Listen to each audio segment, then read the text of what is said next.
Halo, assalamualaikum teman-teman semuanya. Selamat pagi, selamat siang, selamat malam dimanapun kalian berada. Sehat-sehat semua ya. Well guys, di video kali ini kita akan ngebahas tentang kontroversial film Kiblat. Yap, ini adalah film horor buatan dari produser film Indonesia. Lagi-lagi film horor, film setan, tapi tentang sholat lagi ya teman-teman. Berbalut keagamaan again and again, tapi tentang sholat ya guys.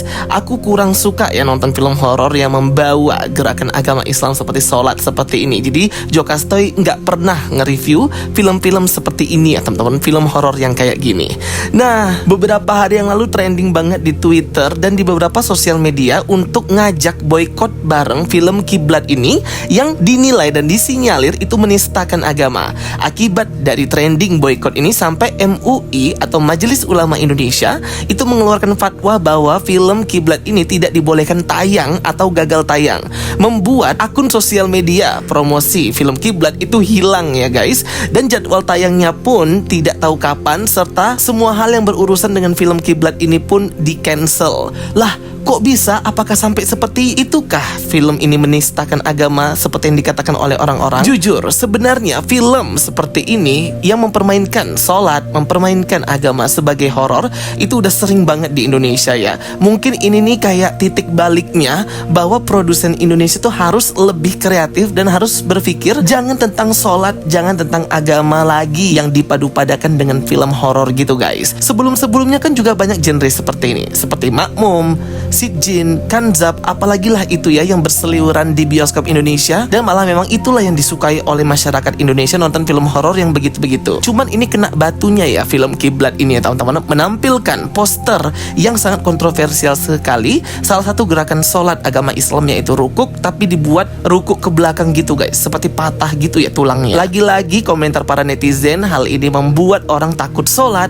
membuat overthinking, pokoknya memberikan sugesti-sugesti buruk dan negatif bagi orang-orang khususnya agama Islam ketika hendak beribadah atau sholat, entah itu sholat 5 waktu ataupun sholat tahajud. Duh, aku nggak habis pikir banget ya kenapa orang-orang ini bisa banget buat film-film yang kayak gitu loh. Sampai posternya pun sedang ruku menghadap kiblat, malah kiblatnya ke belakang gitu guys ya. Menurut kalian apakah ini etis dan pantas gitu untuk ditampilkan representasi gerakan sholat untuk orang-orang Islam? Kayaknya nggak etis banget ya dengan poster seperti ini. Sampai para ulama di Majelis Ulama Indonesia aja ngeboikot ya guys, karena banyaknya kritikan dan kekecewaan masyarakat Indonesia terhadap produser horor yang mengatasnamakan agama, gerakan sholat sebagai bahan utama film horor mereka. Coba deh bagi subscriber Jokastoy dan penonton video ini, tulis pendapat kalian di kolom komentar sejujur mungkin.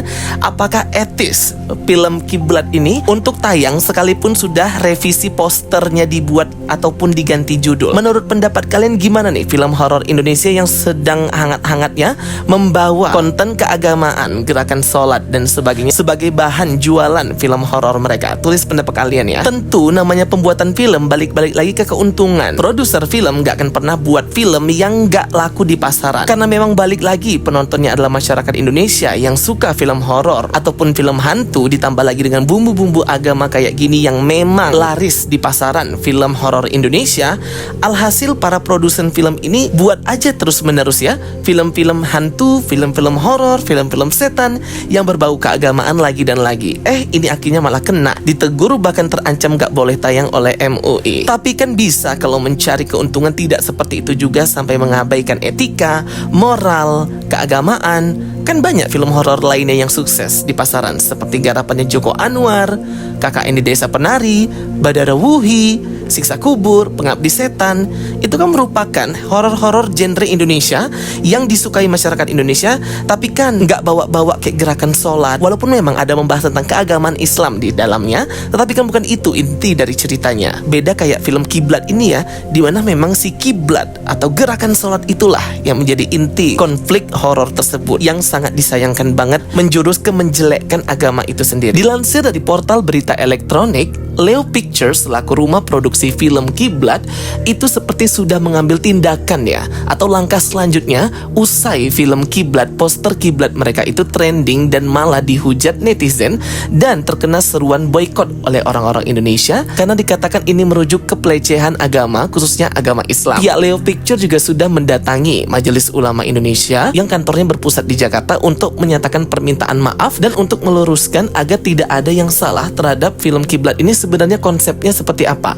Apakah benar pelecehan terhadap agama, atau memang film Kiblat ini sebenarnya mengajarkan kita untuk menggunakan agama, berpegang teguh terhadap agama dan iman untuk mengalahkan setan ataupun iblis? Seperti itu ya gengs. Tim film Kiblat pun memohon maaf atas terjadinya kegaduhan ini dan menemui wakil dari MUI langsung guys, didampingi oleh beberapa ustadz, yaitu ada Ustadz Syakir, dan diterima oleh Kiai Khalil Nafis sebagai ketua MUI bidang dakwah dan ukhuwah, serta Kiai Arif Fakhruddin sebagai wakil sekjen MUI. Yang ini patut diapresiasi karena mereka berusaha untuk memperbaiki keadaan dengan langsung datang ke MUI.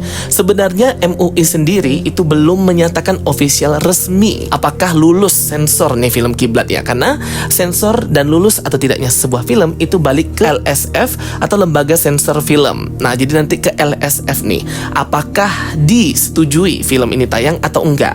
Sebenarnya kalau LSF sendiri itu kalau aku lihat sensor mereka itu lebih kayak ke apakah ada adegan dewasa, apakah ada adegan yang gore atau terlalu sadis, darah-darah. Nah, tetapi kalau kayak konteks dari filmnya itu sendiri, seperti oh ini filmnya tentang apa, oh ini menyinggung tentang sejarah apa, oh ini sejarahnya bener nggak kalau ini film autobiografi, oh kalau misalnya ini film horor apakah merujuk ke penistaan agama atau enggak. Nah, lembaga sensor film Indonesia nggak sampai segitu sensornya ya guys. Sensor mereka tuh lebih kayak ke hard sensor. Adegan dewasanya ada nggak, adegan darahnya ada nggak, adegan sadisnya ada nggak. Nah, lebih kayak gitu ya, tapi bukan kayak ke isi konteks filmnya, karena mereka nggak akan punya waktu banyak ya untuk menonton keseluruhan film gitu dan mencari-cari kesalahan itu, kayak nggak mungkin. Jadi ini sebenarnya murni dari masyarakat Indonesia aja sih sebenarnya mau nonton atau enggak. Kalau aku sudah pasti nggak akan nonton ya guys. Lebaran di bioskop banyak film horor lainnya yang lebih layak untuk ditonton, seperti Siksa Kubur, Badarawuhi, yang dimana dua film ini udah oke lah untuk menemani akhir liburan lebaran kita bersama-sama ya guys ya. Tapi terserah kalian sih kalau masih mau nonton film Kiblat ini, monggo-monggo aja. Menurut sutradara film Kiblat, Bobby Prasetyo, pesan moral yang ingin disampaikan dalam film Kiblat ini sebenarnya menggambarkan perjuangan seorang santri perempuan untuk keluar dari jerat ajaran sesat yang berkembang di lingkungannya. Keseluruhan film Kiblat pun aku nggak tahu itu film tentang apa ya. Kalau ajaran sesat, ini ajaran sesat apa nih? Ajaran sesat sekte, pengabdi iblis, atau ajaran sesat di pondok pesantren, atau apa itu juga nggak tahu ya guys. Sehingga rancu banget film Kiblat ini. Semoga kedepannya baik rumah produksi, sutradara, produser itu bisa memilah-milih lagi konten horor yang hendak mereka buat sehingga nggak membuat kegaduhan kayak gini. Oke teman-teman semuanya, jadi itu ya sedikit nih ya review dari Jokastoy terhadap kegaduhan film Kiblat ini di bulan Ramadan di saat puasa gini ya gengs. Nggak tahu nih ya film Kiblat akan seperti apa akhirnya, yang tadinya mau cuan saat lebaran malah diboykot dan malah terancam gagal tayang. Semoga informasi yang aku sampaikan kepada teman-teman semuanya bisa membantu kalian dan menghibur kalian. Thank you for watching my videos. Don't forget to like and subscribe. Bye bye and see you next time.